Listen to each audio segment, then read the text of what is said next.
Okay, good morning, everybody. So it is November 24th, so it's the day of our, what do we call it? A live stream, our Home for the Holidays live event. So today I am joined by Andre Gomez, who is that's the wrong person, isn't it? Andre Gomez, who is the Vice President of Operations for Spring Hill's Home Care Division and has been part of our executive team for the past 6 years. And I'm also joined by, you just saw a glimpse of her, Therese, who is another vice president of our population health. She leads a talented team of nurses, social workers, and population support team members to measurably improve lives. So before we kind of get started, just how's everybody? How are you guys doing? We're doing great. Thanks, Taylor, for having us. Oh yeah, not a problem. So I guess before we talk about anything about the holidays and Sure. senior care and everything,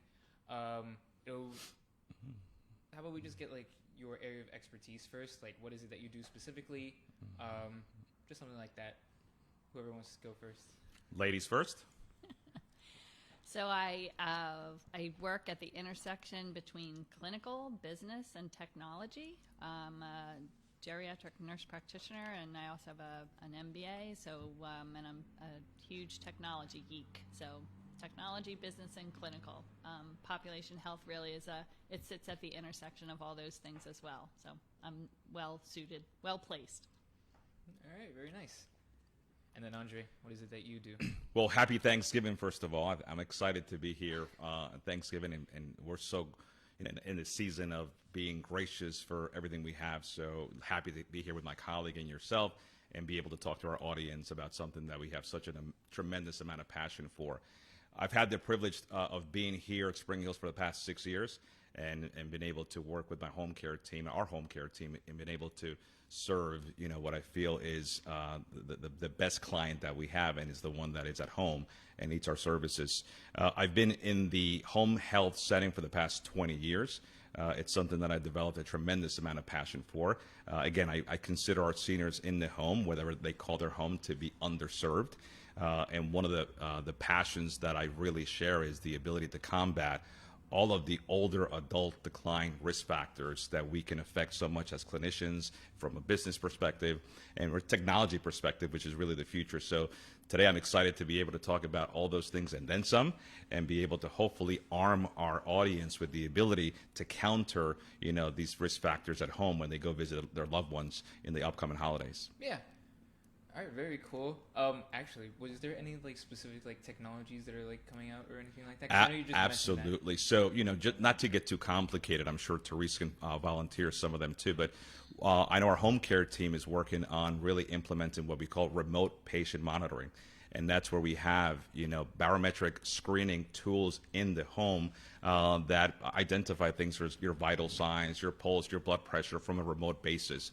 And then clinicians from a telephonic remote basis can interject and apply any clinical care needs that need to be done to modify and improve the clinical outcomes of that patient.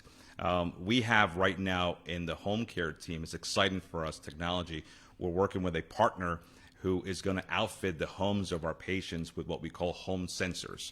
And these sensors are strategically placed in the patient's home, and they learn the behavioral routine of that patient. So we're able to identify the baseline of their routine, and then any type of aberration or deviation in their baseline, we're able to implement a care change and a care intervention. We are looking at things like medications. We're looking at things like falls. We're looking at things as simple as the person spending too much time in somewhere in the house that they usually don't. So again, it's all about prevention, and I think that's the key today for us. Prevention is key, and preventative care is the best care. Very true. So yeah, prevention. So since you kind of actually mentioned about things in the home, I guess since the holidays are coming up, we have Thanksgiving tomorrow, and we have Christmas coming up soon, and then Hanukkah as well. Never forget Hanukkah. Always enjoy that one. Lots of presents around that time. But so say for example that some of our seniors or elders, they live a few states away or anything like that, and we're here in Jersey and everything. Say that I don't know, grandpa or grandmother is grandmother. They're just visiting us in Jersey here. Is there anything that we should be looking out for specifically, just like to monitor their health, like mental, physical, anything having to do with their memory or just anything like that. Like, yeah, I mean, I think some of the biggest things to think about are just making sure that if they're traveling and they're going to stay overnight, that they bring their medications. Certainly also when traveling, sometimes older adults don't get enough fluids, and really fluids are so important for everything. And so, typically when my mom and dad arrive, I make sure I get a glass of water for them right away. And my dad usually wants a cocktail as well, but the water goes first and the cocktail goes second. I think sometimes it's hard for, with a lot of activity in the home during the holidays, it's hard for older adults to hear. And so being able to kind of position them in a corner so that they can then pick up don't pick up all the ambient sounds that are out there. Those are some of the things that we do in our home. We teach our home care teams, and this is basically what we do as, loved ones or family members of loved ones. We follow a process called the WSA process. And we focus on three main factors that our loved ones, that pretty much we can identify proactively and immediately if there are any changes that need to be done from our end, from a family perspective. And the W stands for weight fluctuations. Have they gained weight? Have they lost weight? Are they, like Therese said, are they drinking enough fluids? Are they forgetting to eat sometimes? Are they getting the proper nutrition? Because as we know, the metabolism of all those medications, really mandate the proper nutrition. So the WSA method follows weight and then follows the S, which is self-care. And is that person, are they dressing the same? Is their makeup normal as we know it? Sometimes our loved ones, the lipstick will go a little bit offline, or maybe the makeup, and are they, showering? Hygiene is another issue. So we want to make sure the self-care, the breakdown of self-care hasn't started, so they're still taking care of themselves and they're still conscious enough to take care of themselves. And then the WSA, the A takes us to their attitude. Are we seeing any attitude changes? Are there any drastic changes in mood? As we know, the older adult tends to have a little bit of volatility in their mental status, and are they reacting to things a little bit more unusual than they used to? So we follow the WSA model, and that really has helped us identify loved ones, and we educate our family members to follow that model when they have their loved ones, with them during the holidays. Yeah. I remember when we were doing the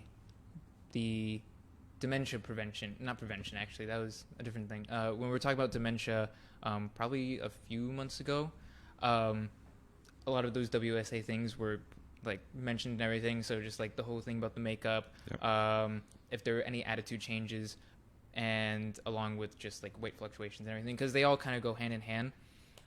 So what if we notice, like, say, like, grandma's visiting and everything, and we notice like any memory issues or any decline in like just things like that? What should like our first steps be? Like, who should you call? Like, what services should you learn about? Anything like that?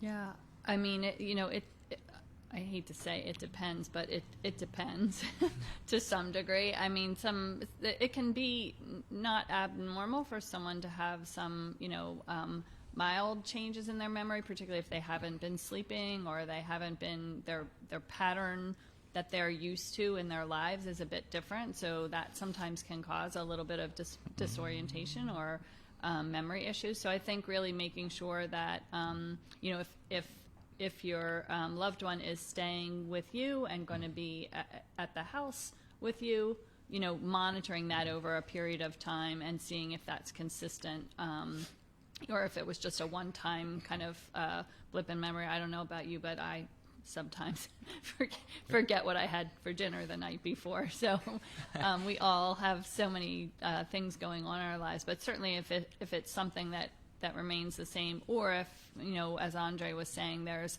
more more obvious things that are concerning you, you certainly would want to seek a professional, a physician, or a provider visit for your loved one. Yeah, I have to agree with Therese 100%. Memory loss and cognitive impairment issues are probably the number one reason that families come to our, the approaches to help them with, and it's a burdensome experience for them, and they rely on us to kind of educate them why. And when we talk about memory lapses in the older adult, we have to really identify what self-reminder tools are they using. We call them compensatory strategies, and we all use them, right? So I know for myself, I have to have everything in my calendar. I sometimes have alarms and alerts at home just to prompt me, and the older adult does that even more, but they rely on that for just very simple things that we take for granted. So I think one of the things that we have to really focus as we looked at our loved ones, the older adult, mom and dad, you used to be able to get to your appointments by having things on your calendar. I see that you're having a tough time reaching your appointment, even with them on the calendar. Or, you used to have an alarm and know when to take your medications every single day, but now I see your pill box, you forgot to take your blood pressure medication last night. So when we identify that the compensatory strategies and those self-reminder tools that they've relied on for so many years are starting to break down, that's the perfect time for us to step in and say, perhaps we need more services. And one of the things that I want to emphasize to the audience is that because again, I'll be completely transparent, as family members, including ourselves, because we're healthcare providers, but we're also family members of older adults, we tend to procure the services that are needed when it's too late, right? We wait till the very last minute because we don't want to admit that our loved one is getting older. We don't want to admit that our older one potentially could be breaking down mentally, cognitively. So one of the things I explain to families and I explain to my parents and my grandparents is that if we get help for you, perhaps having someone in the home, an aide or a professional, a nurse practitioner or a physician come and help you, that's to optimize and enable you to do more. I think we have to really be careful that we're not coming here to, preclude your independence and give you less. We want to give you more, Mm-hmm. So I think that's the focus that, when those compensatory strategies break down, then it's time for us to help you do more, because that means that if they're breaking down, you're doing less. And and what I always say, what does every American like? Independence and freedom. And that's what we're trying to do in helping our seniors. Yeah. I just was going to emphasize some of it. So when you think in terms of the importance of the fluid and sleep and the right food with enough protein, and when subtle memory changes happen, sometimes we forget to eat the right foods. We eat what's available, and typically they end up to be high carbohydrate foods and low protein foods, which can impact us.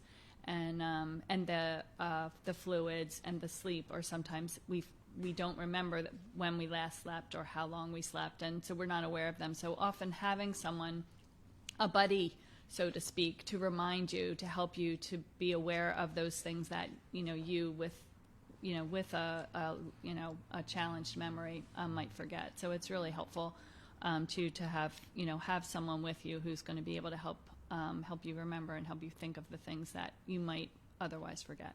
Absolutely. Yeah, because I do know that because we were talking about this, I think a couple days ago, just here in the office, things like Reminiscence Therapy, but those are just, I think, more in the communities, but I'm sure they could do that like with home care and everything like that too. Absolutely, yeah.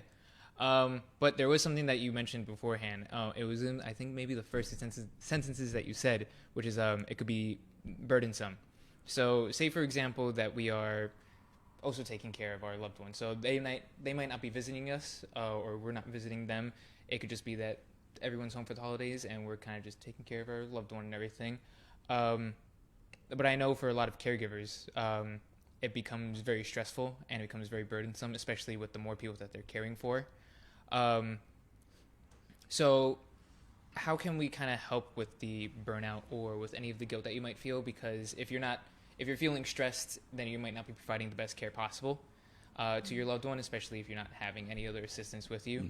So what is something that we can do to help with the burnout, to help with the guilt, any services, any steps that we should take to kind of help with all that? This is a great question, and it's something that we deal with on a daily basis when we're advising our family members, about their loved ones. There's a statistic out there that I share with every family member, and this is an NIH. I mean, everyone that is in the geriatric community understands this, and 72% of caregivers actually pass before the person that they're taking care of. Which indicates that taking care of someone is not only a mental burdensome experience, but also a physical one. And they tend to ignore and be negligent about their care because they're so reliant and they're so focused on taking care of someone else. So what I tell the family members is that, we're taking care of two people. We're taking care of you to be able to take care of your family members. So that's really a comment, and when we bring that statistic, it really resonates with the family member, because they never think about it that way. We tend to think, especially if we're younger, or when you're dealing with a husband and wife, if one of the spouses is in better shape, quote unquote, we tend to think, we tend to kind of ignore them and focus on the patient. But I think, again, this is everything that happens in the older adult is more global. It affects everyone. It's a dynamic that we really have to consider all factors.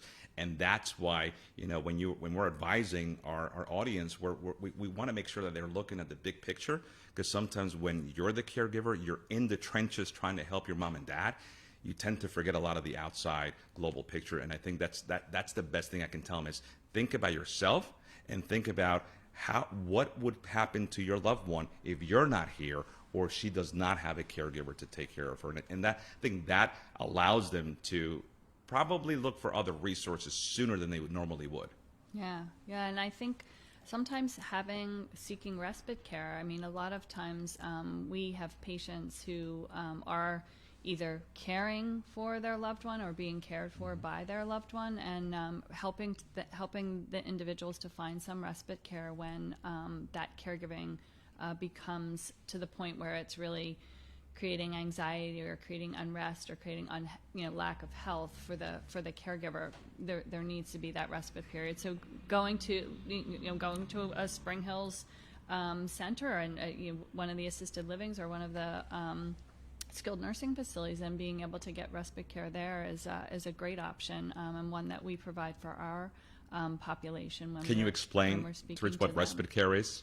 Yeah, I mean, I don't know that I can give a just in general what respite care is. I mean, respite care would be where your loved one requires a decent amount of physical activity and work, and so you have that loved one leave your home and you go and have them stay in another in a place where they have the caregivers and the support to be able to provide them. So at Spring Hills we have the benefit of having some amazing people that are doing work within our assisted livings and our skilled nursing facilities, and they're there to be able to provide that extra support for the loved one. That's right. Yeah. That is all really great. It was just random statistics that I just knew where it was around I think 15% of caregivers are taking care of two people, and then there is a very small amount, I think it was around 3% of caregivers are taking care of three or more family members. And that's still a lot of people, because how many people live in the U.S.? It was 300 something 30 million. Oh, 330 million? I love that he knows that statistic right off of his head. That's a good one. And then 17% of those are being cared for. Wow. And I only know this because it is still, month's not over yet, it is Caregivers Month, Family Caregivers Month. Absolutely. So they're all doing some really good work and everything, but that's a lot of people being taken care of. Yep. But kind of going along those lines, say that some of those elders are in an AL facility or the assisted living facility, or community rather, or they're just having home care and anything. So say we're visiting them for the holidays and everything. So it's Thanksgiving and we decide, hey, let's go visit mom or dad at Cherry Hill. Is there anything that we should be on the lookout for there? Is there anything that we should kind of keep an eye out for? Something that we should learn while we're there, kind of just to, make sure that our family members are still doing good during the holidays and everything? Well, I think, I mean, simple things like taking some of their favorite foods. It's a time, I think, where we all have those smells and those, special types of food that our family eats. And, I think bringing home to them is something that, that is really important, so that they have that flavor of home within their home. Sometimes, we have this habit of we pass a turkey around the table and say what we're thankful for each Thanksgiving, and it's this silly turkey that my mother bought, I don't know, 25, 30 years ago, and it's the turkey that goes around the table. And so taking things like that into their home away from home, and being able to share those same type of memories and the same type of foods really would bring great joy to that individual. And I agree with Therese. Part of our culture in senior living care is to make sure that we bring the home and 50, 60, 70 years of memory into our communities, so the acclimating period and the transition period is really maximized in a good way. We also combat a term which we call transfer trauma. And transfer trauma is anytime a senior goes from one place to another, in this particular instance from the home to one of our communities. From the time that our representatives are interfacing with the client at home, we are doing what we call a one-on-one open discovery and learning the nuances and the customs and the preferences and what that resident client might want and need and be comfortable, just to make that acclimating period, that transition, much easier.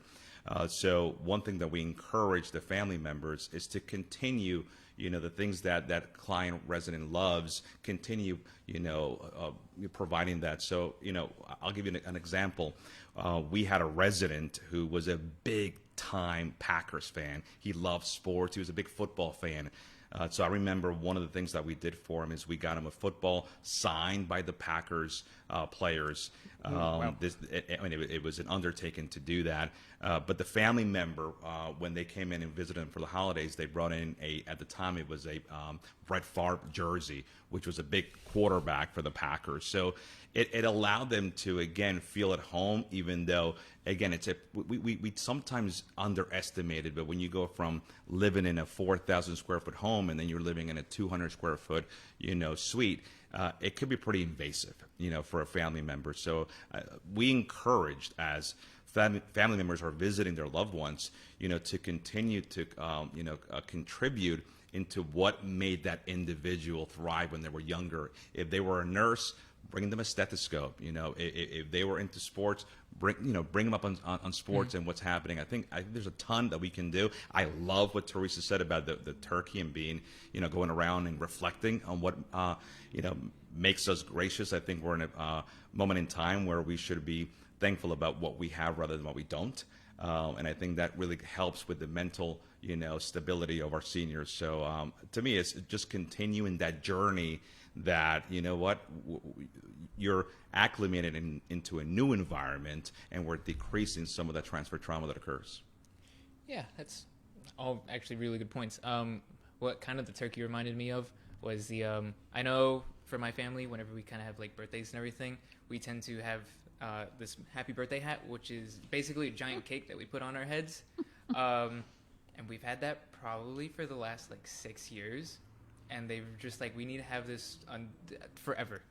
But I was actually thinking, not only just because of the birthday thing, but also because of, like, say we're visiting and everything, and it was kind of just a thought or opinion, like what your guys' take on would be. Say like we're visiting our family member in one of the communities and everything, but then they have friends and everything, because they do make friends with some of the other seniors there. Like, what would your take be on just like having those other seniors, like those friends of your mom or dad's, like end up joining for like your little Thanksgiving thing that you might end up having there? Yeah, I mean, I think it's a wonderful way of kind of broadening the family, we'll call it, right? So I actually have my own experience with my aunt in a assisted living facility, and she has three gentlemen friends that she dines with each night, and so we had a holiday not so long ago, and we all were together for that holiday, and it was wonderful. It's wonderful for for the loved one, in this case my aunt, and it's wonderful for her friends. They get to meet the family, and the family gets to meet them and appreciate it, and then it's really nice because it's the gift that keeps giving, because then when I call and check in on my aunt, I can ask her about her friends. I've met her friends. We've shared a glass of wine together, or food together, and so it's really nice because it keeps giving. Her ability to talk about them, my ability to talk about them and ask her about them. So. Yeah, listen, I couldn't agree more with Therese. I mean, when you're talking about the top risk factors of older adult decline, number 5 on the list is social isolation. I always had a funny saying with my mother. She always used to say to me, "You'll never be skinny because you love to eat, and you'll never be lonely because you love to talk." And I think we sometimes forget that with our seniors. They also want that social efficiency. They want to be able to participate with their peers and be able to discuss things that are going on, whether acrimonious or not. Sometimes it feeds the mind, and as we all know through a ton of neurological studies, social isolation can be really detrimental to the mind. And I've always said to people, it's one thing getting older and being unhealthy, but it's a totally different story being older and being alone. So we encourage, through our communities, and we encourage through all of our social day programs, because we have some of the social day programs to stimulate the mind by having conversations, by having the friendships and the peers, and again, I think it's as what we like when we're younger still is very apparent when we're older. Yeah. I think the power of song too is really great, right? And it's a great way of getting people's minds to think a little differently. And I still remember my aunt. I'll talk about too. She was having trouble with speaking, and we started singing songs, and she could sing beautifully. Yep. And she sang every single word, and where it was harder for her with speaking, singing was not. It was effortless for her. And so I do think too that sometimes, just the power of song, if someone has difficulty with speaking, song may work. And even just when you can speak, but singing brings out different emotions and really taps into the mind, and kind of, I think, releases some probably really positive endorphins that just help everybody. So yeah, absolutely. That kind of just reminds me of the care flowers that we have, because there was someone's not gonna be happy that I don't remember this. There's a specific care flower where you always have like a tune and everything. I don't remember which one, but it's like they might have a hard time with like general just communication, but if you just have like a song and everything, that's usually what they do well with. Mm-hmm. I wish I could remember what flower it was. We go through them every day somehow, or like every week, and it's one of 5. I don't remember which one. That stinks. They'll appreciate this is live, so it's not rehearsed. This is live. Yeah. But is there any, like, it's kind of coming towards an end for the event here. Is there any other like just small like thoughts that you guys have about being home for the holidays, or like general questions that we might have from people? Like, I personally wanted to one subject that we didn't touch upon, but it's really again it lends itself to independence and freedom, is driving. And the older adult, they still want to have the luxury and privilege to be able to drive. And one thing that we do is make sure that it's being done in a safe, with safe manner. So I think the first sign that we see, we tell our family members, is just when you're visiting mom and dad who's still driving, just make sure you take a look at their car. If there are any mysterious dents or scratches in the car, look into that a little bit more, because sometimes, again, our family members continue to drive and either visual issues start to occur or just a lack of reflexes when, the reaction time tends to decrease. And as we know, there's a lot of, erratic drivers out there, to say the least. So I would recommend highly for anyone who has family members who are still driving, for them to procure the services of professionals. We have occupational therapists that can potentially do a drive-in evaluation or just a conversation, that can occur just to make sure that it's being done safe. And again, if need be, we can also have companionships that can provide driving for them. Yeah. I remember this was kind of about the driving thing. It was only because it reminded me of something. When I was in Tom's River for like a small period of time, I was just getting food. And in that same parking lot, Tom's River is kind of just known for having a lot of seniors there that tend to not be the best drivers. And there tends to be a lot of accidents. And across the street from where I was getting food, there is a TD Bank where most of the seniors end up going. And they would park their car. And one specific woman, she ended up driving right into the TD Bank. She came out totally fine. She was totally fine. It was just that when I kind of went to like check on everything, when you hear her talking to the officers and everything, she was kind of unaware of the fact that she had put it into drive rather than reverse. Yeah. And it is just one of those things that you want to just like definitely keep an eye out for, especially with helping them with drivers or helping them with like driving and everything. That is probably the most dangerous one because you are driving in a metal machine, basically. Yep. But I don't know if you had anything you want to say, Therese. I would just say, sometimes the holiday time can be a time of, high emotions or emotions. And, if you, your loved one, or, anyone that feels emotional during that time, trying to reach out to them or have them, feel comfortable to reach out to someone, because we all go through times where we're feeling, sad and alone. And so I think sometimes the holiday time can bring that out. And if it does, reach out to a friend who you think might happen to, or I encourage anybody who feels that way to reach out to someone themselves, because we are all in that place at one point or another. Oh, yeah, no, definitely. And I feel like that doesn't just apply to only seniors. Like, you should reach out to just generally anybody, especially during the holidays. Yeah. I think we were mentioning this probably a couple weeks ago. It was just general, seasonal depression. So, it happens to people. You might not expect it. It's just because it's getting darker. People sometimes get a little just more weary. So you just reach out to everybody. Reach out to your family members, young or old. So that was my little take on that one. But otherwise, that kind of concludes Home for the Holidays and the live stream and everything. Thank you both so much for coming around. Thank you both for just the amazing insight. Thank you for having us, Taylor. Thanks, we enjoyed it. Thanks, Andre. Yeah. It's a good time. But otherwise, thank you again. And I suppose that's the end of it. So everyone have a fantastic Thanksgiving. We will end up having another live event towards the beginning of December. What that's about will be a surprise, and who's that with, another surprise. And enjoy your Thanksgiving and then any other sudden holidays that might show up. So have a good one, everybody. Happy Thanksgiving. Happy Thanksgiving.